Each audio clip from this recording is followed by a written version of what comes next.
আসসালামু আলাইকুম প্রিয় সাথীরা, চলুন কোরআন ও সুন্নাহর আলোকে গড়ি জীবন তাওহীদের পথে আল্লাহর সন্তুষ্টির খোঁজে। আমরা তাওহীদের কথা থেকে চলুন শুনি আজকের হৃদয় ছোঁয়া বিষয়। আচ্ছা, আমরা আমাদের জীবনে কত কিছুই তো চাই, তাই না? আর এই চাওয়াগুলো আমরা প্রার্থনার মাধ্যমে আল্লাহর কাছে তুলে ধরি। পবিত্র কোরআনেও কিন্তু এমন অনেক প্রার্থনার কথা বলা আছে। কিন্তু কখনো কি আমাদের মাথায় এসেছে যে এই সব প্রার্থনার মধ্যে সবচেয়ে জরুরি, সবচেয়ে শক্তিশালী দোয়া কোনটা? চলুন আজকের এই আলোচনায় আমরা ঠিক সেই উত্তরটাই খোঁজার চেষ্টা করি। প্রশ্নটা খুবই সোজা, তাই না? কুরআনের সবচেয়ে গুরুত্বপূর্ণ দোয়া কোনটি? কিন্তু এর উত্তরটা কিন্তু অনেক গভীর।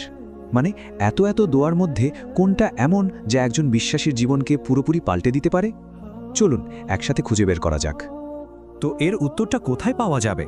মজার ব্যাপার হলো, উত্তরটা এমন একটা সূরার মধ্যে লুকিয়ে আছে যা প্রত্যেক মুসলিম তাদের প্রতিদিনের নামাজে পাঠ করেন।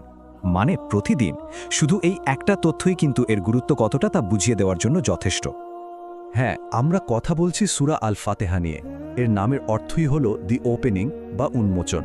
একে কিন্তু আবার উম্মুল কিতাব অর্থাৎ গ্রন্থের মাও বলা হয়। আর এই নামটা কিন্তু এমনি দেওয়া হয়নি। কারণটা হলো এই ছোট্ট একটা সূরার ভেতরেই পুরো কোরআনের মূল মেসেজটা, মূল বার্তাটা যেন একটা সারসংক্ষেপের মতো করে বলে দেওয়া হয়েছে। দেখুন, এই সূরাটাকে আমরা আল্লাহর সাথে একটা নিখুঁত কথোপকথন বা কনভারসেশন হিসেবে দেখতে পারি। এর তিনটা একদম পরিষ্কার পর্ব আছে। প্রথমে আসে প্রশংসা, তারপর একটা শক্ত অঙ্গীকার, আর সবশেষে আসে সেই আসল অনুরোধটা। চলুন এই অসাধারণ কথোপকথনটার একটু গভীরে যাই। তো প্রথম পর্বটা হলো প্রশংসা আর গুণাবলী নিয়ে। দেখুন, যে কোনো ভালো প্রার্থনার শুরুই তো হয় প্রশংসা দিয়ে, তাই না? মানে কিছু চাওয়ার আগে আমরা যার কাছে চাইছি তার মহত্বকে তো আগে স্বীকার করে নিতে হবে। এটাই হলো এই কথোপকথনের একদম প্রথম ধাপ। এই পর্বের প্রথম কয়েকটা আয়াতে আল্লাহর প্রশংসা করা হয়েছে। তাকে বলা হয়েছে পরম করুণাময়, এই পুরো বিশ্বজগতের প্রতিপালক, আর সবচেয়ে গুরুত্বপূর্ণভাবে বিচার দিবসের একমাত্র অধিপতি।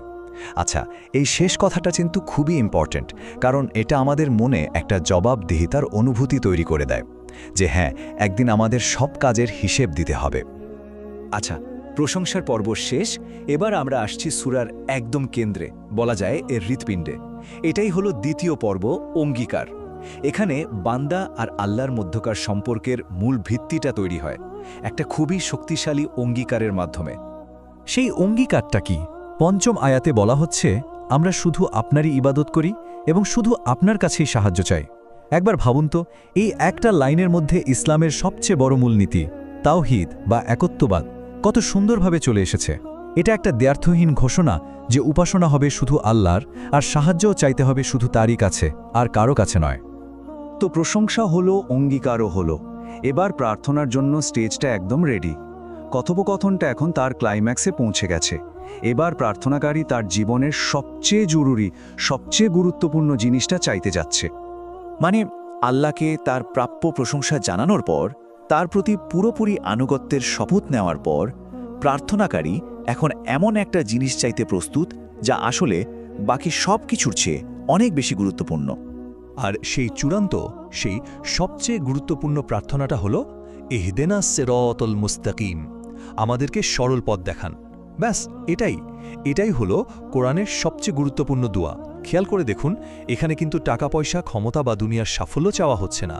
চাওয়া হচ্ছে এমন একটা জিনিস যা এই সব কিছুর উপরে, সঠিক পথের দিশা, অর্থাৎ হেদায়েত।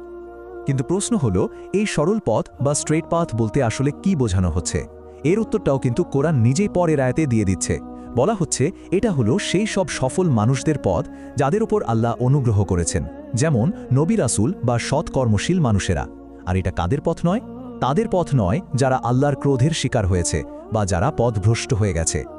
তাহলে এই দোয়াটা যে আমরা প্রতিদিন নামাজে পড়ি, এর তাৎপর্যটা আসলে কি? এটা কিন্তু বিশাল একটা ব্যাপার। এটা একটা চক্রের মতো কাজ করে। প্রতিদিন এটা পড়ার মাধ্যমে আল্লাহর সাথে আমাদের অঙ্গীকারটা নতুন করে ঝালিয়ে নেওয়া হয়। প্রার্থনায় আমাদের মনোযোগ বা খুশু বাড়ে, আর আমাদের বিশ্বাসের যে মূল কাঠামোটা, অর্থাৎ প্রথমে প্রশংসা, তারপর অঙ্গীকার এবং শেষে প্রার্থনা, সেটা আরও অনেক বেশি মজবুত হয়। সোজা কথায় এটা হলো হেদায়েতের জন্য আমাদের প্রতিদিনের একটা আকুতি, একটা নিরন্তর চাওয়া। আর একদম শেষে এই দোয়াটা আমাদের একটা খুব গভীর প্রশ্নের সামনে দাঁড় করিয়ে দেয়। আচ্ছা, যদি সঠিক পথের দিশাই আমাদের জীবনের সবচেয়ে গুরুত্বপূর্ণ চাওয়া হয়, তাহলে এটা আমাদের সবচেয়ে বড় প্রয়োজনটা সম্পর্কে কি বলে? মানে আমাদের আসলে সবচেয়ে বেশি কি দরকার, এটা নিয়ে একটু ভাবা দরকার, তাই না?